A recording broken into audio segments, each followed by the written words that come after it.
mind you, out of the priest's personal quarters. And some of the pictures, some parts of the picture are broken off. That shows you that thick hair breaks them picks off. Right. You white people couldn't use these Afro picks. They couldn't get them broken off like that. Right, and you couldn't get them broken off because you got hair like an animal. Your hair is similar to that of a dog. This is beautiful. See that? This is beautiful information. What's the name of this book again? Tell them what those are again. These are Afro picks that the priests of Israel was using that they had in their personal possession. That were before they went and spoke before the people, they had to comb their hair. This is what they used. Afro picks. That's beautiful. See that? And they had other personal things, cosmetics that they used, and so on and so forth. Who uses this stuff? Black people. What's the name of this book? The devil himself put this together. In the Shadow of the Temple by Mir Ben Dov, a so-called Jew. The discovery of ancient Jerusalem. What did they discover in ancient Jerusalem? The black men was running it. They were the priests. They were the Israelites. They were the people of God. And the stuff that they had and the images that they left for themselves and so on and so forth, and the records proved that. See, 3,000 years of history prove that the Israelites spoke the truth.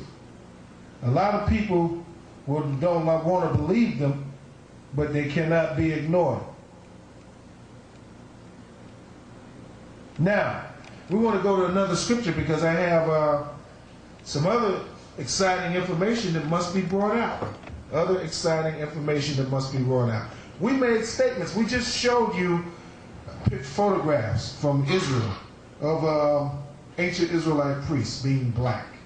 We showed you what they used to comb their hair. What was they combing their hair with? Afro picks. They also have books where they discovered straightening combs that they found that the black women were using back then. In the Bible they were called christening pens. You white people wasn't using these things.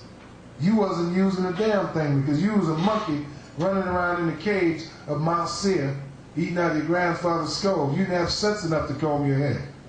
That's why the people didn't want you around them, because you looked like an animal and you smelled like an animal, and that's one of the reasons why you got ran out of Israel by Elisha and chased all the way up into the Caucasus, because you are no good, low down, rotten, no good people.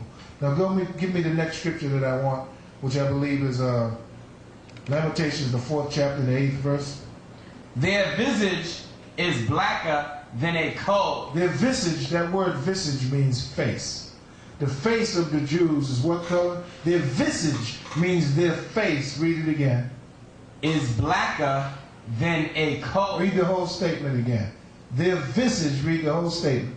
Their visage, which means their face, is blacker than a coal. Give me the next verse. Lamentations 5 verse 10.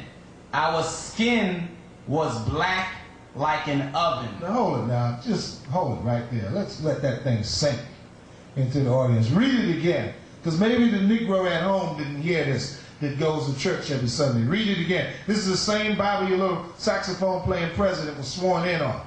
But I bet you he never played these notes. Read.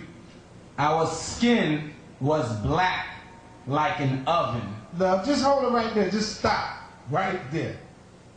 First he tells you their visage, their face is blacker than a coal. Then behind that they come and say our skin was blacker than an oven. What more you so-called black people want? What more do you devils at home that's watching this show, you so-called rednecks, you white people, what more do you want? We're speaking the truth, yeah. The Bible proves that we're speaking the truth. The archaeological facts that we're bringing out prove that we're teaching the truth.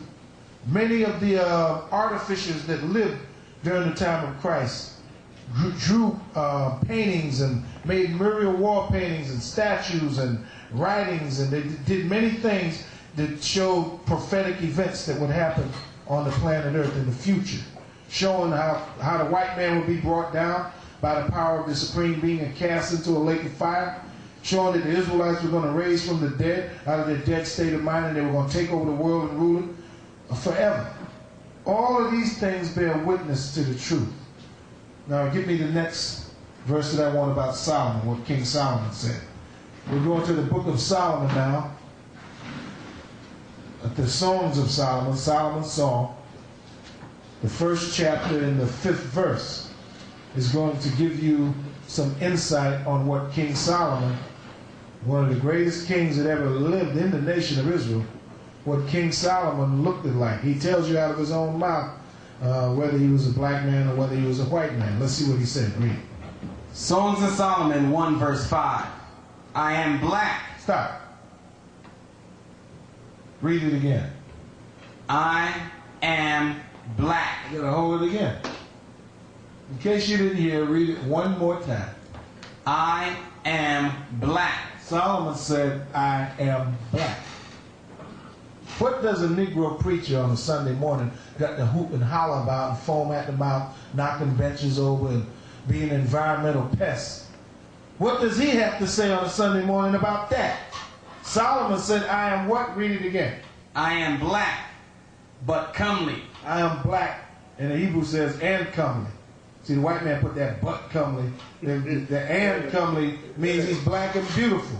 He's trying to say there's a discrepancy with him being black. There's something wrong with him being black. So they had to put but in there when the word was in Hebrew and.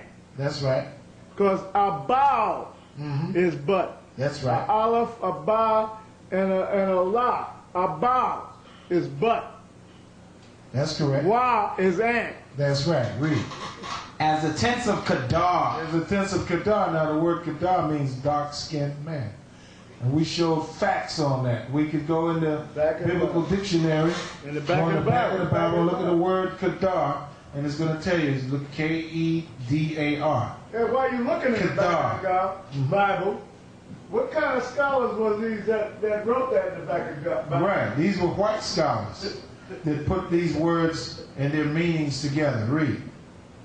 Kedar, dark-skinned. Now hold it now. Solomon said, I'm like the tents of Kedar. I am dark-skinned. Like the tents of Kedar. Like the tents of Kedar. And he got the word Kedar right there. And they telling you. Show it that. The cameraman want to get that? They telling you that's what it means. Show me the Bible again. Show him the Bible. Show it to me again. That's telling you what they mean. Hold it up over the thing. I'll get it. You see that? Hold it out just a minute.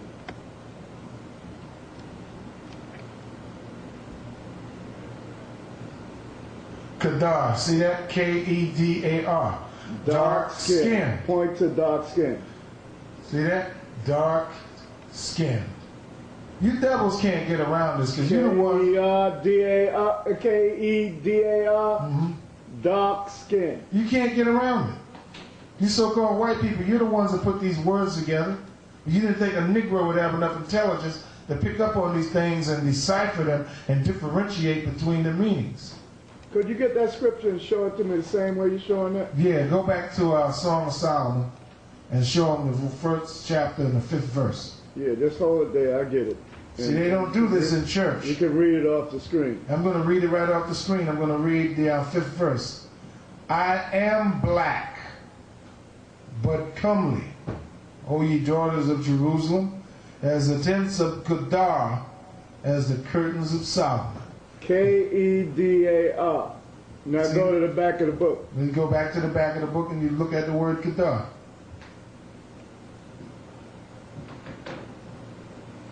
K-E-D-A-R. Yeah, point to it again, though. You see it? Kedar. Turn it around to the yeah. Right there. Dark skin. See there? Dark skin. What does that mean? We're talking about a dark-skinned man. Now, you could go from there, go back. Now, I want to reiterate. I want to bring this back to that mind. Right. In the book of Jeremiah 14:2, in the Hebrew, you don't have to get that because it's in the Hebrew, it says, Kidaru la'aretz, meaning Judah mourneth, the gates thereof language, they are black unto the ground. Where it says they are black unto the ground, it says Kidaru la'aretz, the word